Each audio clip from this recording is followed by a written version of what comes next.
Bienvenue à notre toute première conférence virtuelle. Mon nom est Wanda Bédard. On aurait aimé prendre un verre de vin avec vous comme on a l'habitude à notre cocktail, se mettre à jour avec les dernières nouvelles qu'on a et partager avec vous les activités de la dernière année de 60 millions de filles. Parce qu'évidemment, sans vous, il n'y a pas de projet 60 millions de filles. Mais je ne travaille évidemment pas toute seule. Je suis entourée d'une équipe extraordinaire de femmes et d'hommes dédiés, talentueux, passionnés et très engagés. Vous en connaissez plusieurs, les membres de notre comité exécutif. Donc, on voudrait leur permettre la chance ce soir de se présenter à vous. Donc, maintenant, on vous demande de nous joindre dans la bulle 60 millions de filles. Beaucoup a changé depuis l'année dernière, mais il y a aussi des belles nouvelles.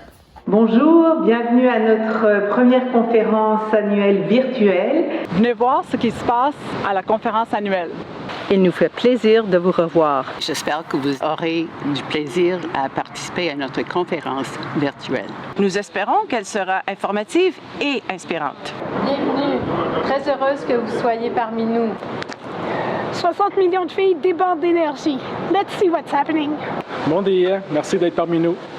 Bienvenue à notre événement virtuel de Caroline du Nord. Bonjour de la Colombie-Britannique. Bienvenue de Vancouver. Nous sommes très heureux de partager cette expérience avec vous. Merci pour votre soutien. Merci de participer. Tellement contente de savoir que vous êtes là. Et merci d'être avec nous ce soir. Bienvenue à bord.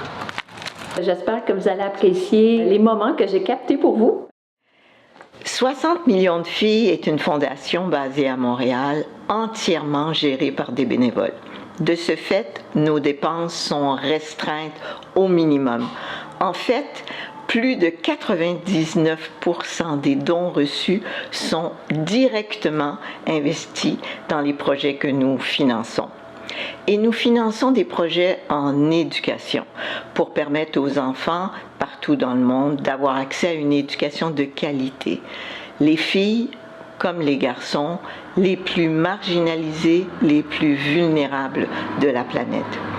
Mais ce que nous cherchons avant tout, c'est que dans tous les projets que nous finançons, nous voulons au moins 50% de filles dans nos projets. Depuis 2006, nous avons investi 3,4 millions de dollars dans 29 projets, et ce, dans une vingtaine de pays. Nous avons atteint ainsi plus de 50 000 enfants.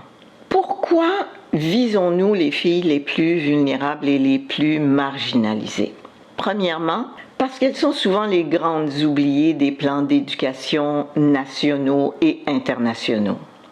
Deuxièmement, elles sont souvent plus difficiles à rejoindre et donc plus souvent mises à l'écart. Pourquoi parlons-nous d'inclusion radicale en éducation? Parce que tous les enfants sont en droit d'obtenir une éducation de qualité, quel que soit leur genre, le revenu de leur famille, leur capacité physique. Alors, si nous trouvons des moyens nouveaux qui permettent aux filles d'avoir une éducation de qualité, nous sommes convaincus que ces mêmes moyens vont aider tout autant les garçons. Et si nous atteignons les plus vulnérables et les plus marginalisés, ces mêmes approches vont permettre à l'ensemble des jeunes d'apprendre dans de meilleures conditions. C'est ça, l'inclusion radicale. Au pic des fermetures d'écoles cette année, 1,7 milliard de jeunes inscrits de l'école à l'université ont été obligés de rester à la maison. Ce chiffre n'inclut pas les 260 millions d'enfants et d'adolescents qui, chaque année, n'ont pas la chance d'aller à l'école. La pandémie nous a forcés à prendre conscience de l'impact de la fermeture des écoles dans nos vies personnelles et dans nos différentes collectivités. Non seulement au plan des connaissances académiques, mais aussi de l'interaction sociale, des amis, des services que reçoivent les enfants à l'école. Il y a aussi le système d'éducation qui permet aux parents de jongler un peu mieux avec leurs différentes responsabilités, notamment celle de travailler. Un peu comme vous, nous nous sommes rendus compte au cours de la pandémie jusqu'à quel point l'école était la fondation sur laquelle reposent nos vies. Comme plusieurs d'entre vous, je suis sûre que les premiers mois de la pandémie ont été très difficiles. Le sentiment d'être isolé, la crainte de l'inconnu, sachant que même une visite au supermarché pourrait être dangereux, les recherches sans cesse de Purell et des lingettes Lysol, ce ne sont pas des choses qu'on veut revivre. Évidemment, la valeur d'un câlin a explosé. En même temps, par contre, beaucoup de choses ont changé pour le mieux pour plusieurs d'entre nous. Nous avons été forcés par nécessité d'aller de l'avant avec nombre d'idées que nous n'avions que timidement essayées auparavant. La télémédecine, le travail de la maison, l'apprentissage à distance, repenser les soins des personnes dans les unités de longue durée, la réévaluation de la valeur de tous les emplois dans la société. Comment, en limitant nos activités, on pourrait avoir un impact sur les changements climatiques. On a pu voir à quel point les inégalités sociales et économiques sont grandes et évidentes. Je crois qu'au-delà de tout, la pandémie nous a forcés de nous arrêter, de ralentir pour un bon moment et de revoir la place de nos priorités dans la vie. Nous avons appris à quel point le manque de participation en personne à l'école est dévastatrice, en particulier pour les enfants les plus vulnérables. Perte des programmes d'alimentation, perte de l'appui pour les enfants ayant des troubles d'apprentissage, la perte d'appui pour les enfants en situation de handicap, la perte d'un lieu sûr pour les nombreux enfants vivant dans des situations d'abus ou de fragilité à la maison. Ce n'est pas que dans nos quartiers que ça se passe, mais bien dans les communautés qui avaient encore moins de ressources que nous avant la pandémie. Nous ciblons les filles parce qu'elles continuent de faire face aux plus grandes barrières à l'éducation. Lors d'une crise, elles sont les plus aptes à être retirées de classe pour prendre soin des autres membres de la famille, pour faire des travaux domestiques, devoir se marier tôt ou de faire face à la violence basée sur le genre due au stress économique et le manque de ressources qui crée une situation des plus déstabilisantes. Cette pause a fait en sorte que les enfants n'ont pas pu être en classe physiquement comme ils ont l'habitude de l'être. Mais c'est peut-être aussi une opportunité pour ce qu'on appelle l'inclusion radicale ou de bâtir mieux pour l'avenir de l'éducation des enfants. Nous savons que le modèle de l'éducation dans les pays en développement n'est pas aussi efficace qu'il devrait l'être. Nous savons aussi que beaucoup d'enfants vulnérables et marginalisés ont été laissés pour compte.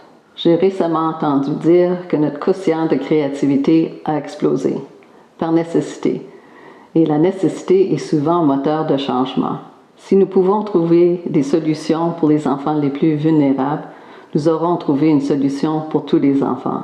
C'est ça, l'inclusion radicale. Les écoles ont été mises en place il y a plus de 200 ans en Europe et un peu plus récemment en Amérique du Nord pour créer une source de main-d'œuvre pouvant suivre des directives. Lors de l'industrialisation des pays vers la fin des années 1800, les entreprises avaient besoin de travailleurs qui pouvaient lire. L'Église voulait aussi des personnes qui se conformeraient à un code moral et a donc été également très impliquée dans la structure de l'éducation. De cette façon, les écoles ont été développées avec une approche linéaire qui appuyait la conformité avec une idée de ce que signifiait d'être intelligent. Évidemment, nous avons beaucoup progressé depuis les écoles-usines des années 1800. Mais même encore aujourd'hui, les écoles modernes ne sont pas tout à fait efficaces à permettre aux enfants de développer les talents, les habiletés du 21e siècle dont ils ont besoin. Le problème avec n'importe quel système qui se veut adapté à tous, c'est qu'en réalité, il n'est adapté à personne. C'est évident que nous apprenons de façon différente. Certains préfèrent écouter un enseignant présentant en avant de la classe. D'autres trouvent que lire à propos d'un sujet les permet de l'approfondir. Pour certains, une démonstration visuelle est nécessaire. Et plusieurs personnes apprennent en faisant par eux-mêmes, en expérimentant. Ultimement, c'est cette variété de talents et d'expériences de chacun de nous qui permet à nos communautés de fonctionner le mieux. Vous souvenez-vous des premiers établissements qui ont ouvert après la pandémie? Si vous étiez comme moi, j'étais tellement contente de retrouver mon coiffeur, le mécanicien de voiture, le dentiste. Et on ne parle même pas de tous les autres métiers, des gens dans les professionnels de la santé, les chercheurs. Notre société n'est pas unidimensionnelle. Nos écoles ne devraient pas l'être non plus. On a besoin de développer les talents uniques et pertinents de chaque enfant. La méthode d'enseignement classique, qu'on voit encore trop souvent à travers le monde, fait en sorte que les classes ne sont ni stimulantes ni intéressantes pour les étudiants qui voudraient poursuivre leur éducation. On priorise le par cœur et le suivi sans trop de questions, au lieu de mettre l'accent sur la curiosité, l'initiative, l'apprentissage en groupe et avec ses pairs, ce qui limite le transfert de connaissances qu'on offre aux enfants. Qu'en est-il de l'art et de la culture, la géographie et l'histoire, la musique, la danse, autant que la médecine? Chaque sujet a sa place et est une forme de communication de connaissances qui sauve des vies et qui permet l'épanouissement de chaque enfant. L'éducation devrait permettre d'outiller les enfants pour développer leurs meilleurs talents. Et c'est vraiment de cette façon que les enfants vont être le plus engagés et ils vont pouvoir développer des solutions pour tous les grands problèmes de la planète. En 2012, 60 millions de filles ont mis sur pied une équipe de recherche et développement. On n'était pas satisfait à l'idée d'importer les structures et les modèles de classe européennes et nord-américaines dans les pays en développement, sachant premièrement que les infrastructures n'étaient pas en place pour vraiment les appuyer et que deuxièmement, c'était vraiment pas ce dont on avait besoin dans ces communautés. Manque d'enseignants, manque d'infrastructures, de fonds de gouvernement, difficultés énormes à faire parvenir livres et fournitures scolaires dans les régions éloignées, peu d'enseignants formés, pédagogie peu adaptée aux besoins. Tout cela faisant en sorte que d'essayer de reproduire un modèle d'école développé il y a plus de 100 ans devenait un non-sens. Le monde a changé et du travail important a été fait pour repenser l'école autrement.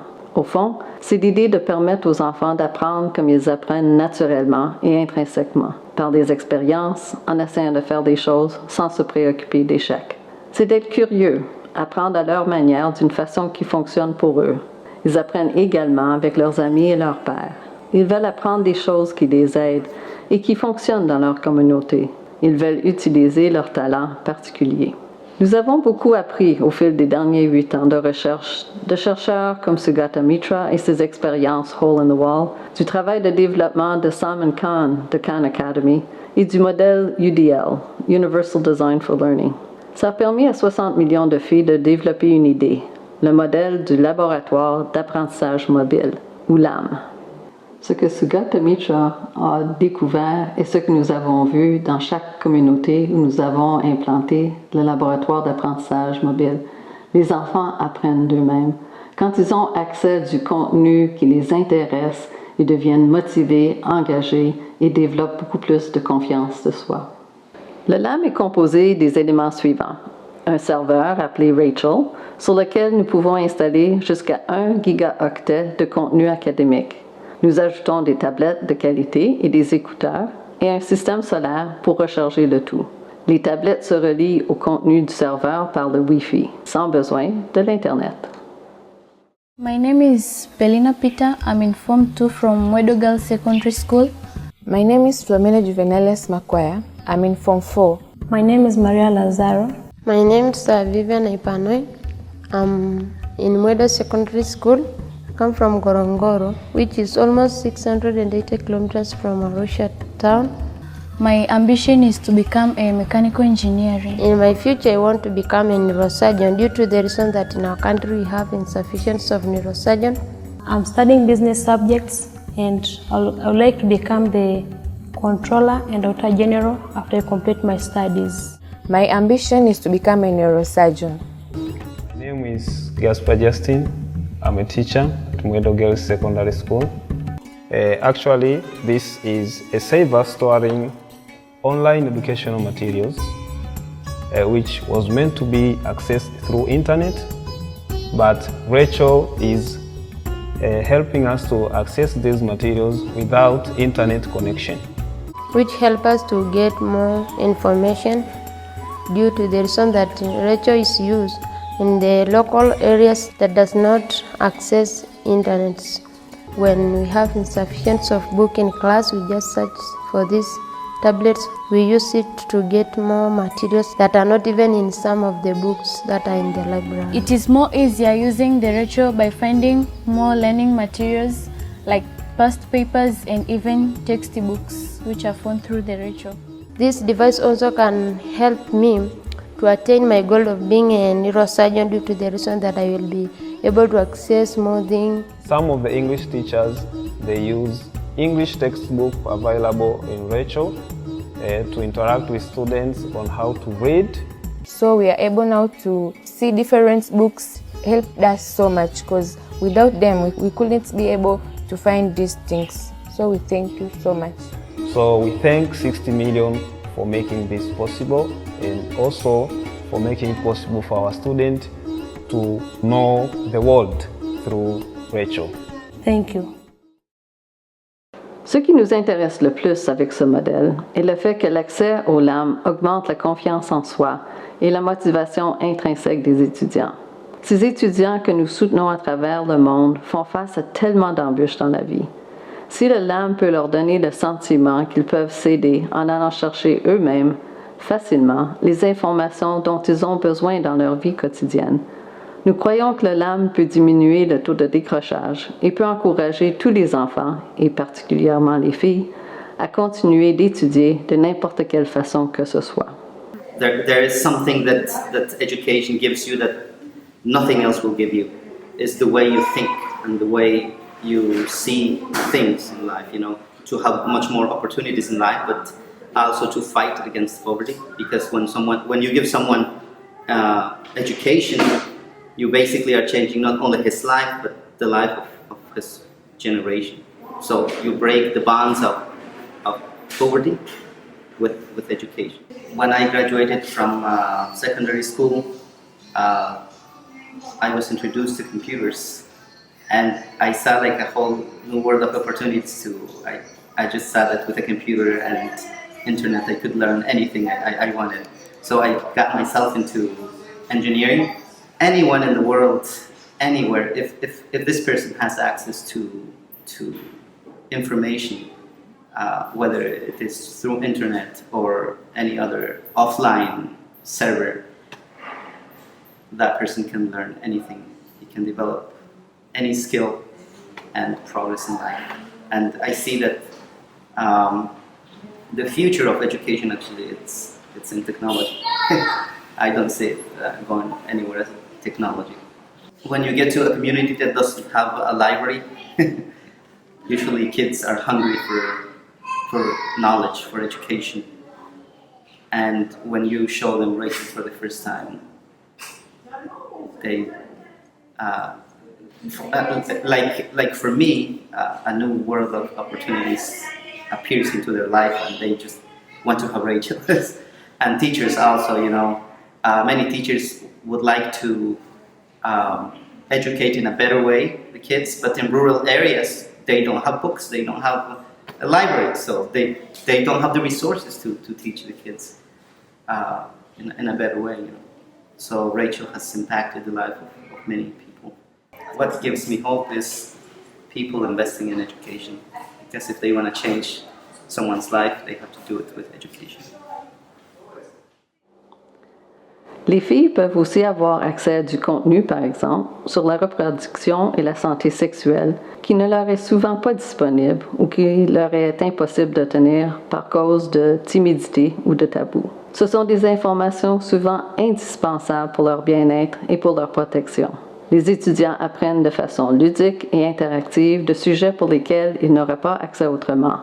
De sciences à la littératie, l'histoire, la géographie, le codage, la musique et tellement plus. Comment le LAM peut-il avoir un impact pendant cette pandémie? Eh bien, avec la distanciation sociale, le LAM peut permettre aux enfants d'avoir accès au contenu à l'extérieur ou à l'intérieur en gardant une distance sécuritaire. Le signal Wi-Fi du Rachel s'étend à une distance d'environ 2 classes et jusqu'à 50 étudiants peuvent accéder au contenu en même temps. L'approche classique de l'enseignement développée il y a un siècle pour l'ère industrielle n'est plus adaptée à nos besoins d'apprentissage d'aujourd'hui. Le LAM ne remplacera pas une enseignante, mais il peut initier les enfants à l'auto-apprentissage d'une façon qui est sur mesure pour leurs besoins. Ceci sera particulièrement important lors de la réouverture d'écoles. Les enfants auront accusé des retards différents et à plusieurs niveaux. L'apprentissage sur mesure du LAM leur permettra de se remettre à niveau plus facilement suite aux mois de fermeture des écoles. Le LAM n'est pas limité à du contenu académique seulement. L'information en agriculture et pour les petites entreprises peut bénéficier la communauté entière. Le contenu peut être développé spécifiquement pour le contexte de chaque communauté, basé sur la langue et la pédagogie qui est nécessaire. Et de plus en plus à travers le monde, des ONG et des chercheurs développent des appuis et des contenus qui vont nous aider encore plus. Cet été, notre équipe de recherche et développement a défriché des milliers de liens de contenus qu'on peut mettre maintenant sur le Rachel. À ce jour, il y a près de 100 laboratoires d'apprentissage mobile implantés dans plus de 20 pays dans des contextes différents. En classe, comme activité parascolaire, dans des centres communautaires ouverts à tous, pour les classes de rattrapage, dans des clubs de filles pour de l'information sur la santé reproductive, dans les écoles primaires et secondaires et comme bibliothèque électronique, entre autres. Nous n'avons financé que 60% des laboratoires d'apprentissage mobile implantés à travers le monde. Les autres 40% ont été implantés par des ONG sur place qui ont utilisé évidemment notre expérience technique donnée sans frais pour leur permettre de bien utiliser le système. Il y a même présentement un projet de LAM en Ouganda pour venir en aide aux enfants en situation de handicap. Nous pensons que le LAM a des possibilités infinies. Le choix de nos partenaires n'a jamais été aussi important. Nos partenaires sont créatifs, mais pragmatiques. Ils sont innovateurs, mais connaissent vraiment les limites de ce qui est possible avec les infrastructures sur place. Ils connaissent les besoins dans les communautés et vont mettre en place des projets qui répondent directement à ces besoins. Et en plus, ils font partie d'un réseau d'ONG à travers le monde qui partagent leurs succès, les idées, les outils qu'ils développent pour faire avancer encore plus l'éducation des enfants. Nous avons choisi cette année de laisser la parole à nos partenaires pour décrire les projets que nous appuyons.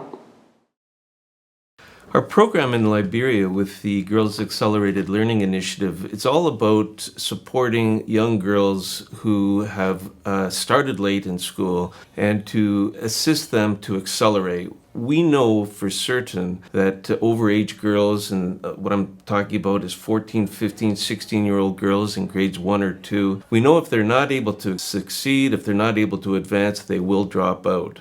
And the single best way to, for example, forestall early marriage and all the benefits that comes with that is to keep girls in school. We like the mobile learning labs for different reasons, but it for one, it gives a kind of a wow factor. So we started off in a relatively small pilot program funded by 60 Million Girls that allowed us to be in 25 schools with the GALI program. And within those 25 schools, we had the mobile learning lab in 2 of them. So what's particularly interesting is that out of those 2 schools, one, Dominicanic, proved to be the second best performing school overall of the 25. The 60 Million Girls and Wanda Bedard in particular, who we've been able to build a relationship with, have been just a fantastic partner. They've provided financial support when we've needed it the most, but they've done much more than that in terms of the dialogue and their interest in advancing the quality of programming that we're trying to bring forward. It's exactly that kind of innovation that we need to be thinking more about and investing more in, and if we're going to get kids back into school and if we're going to get the schools running again.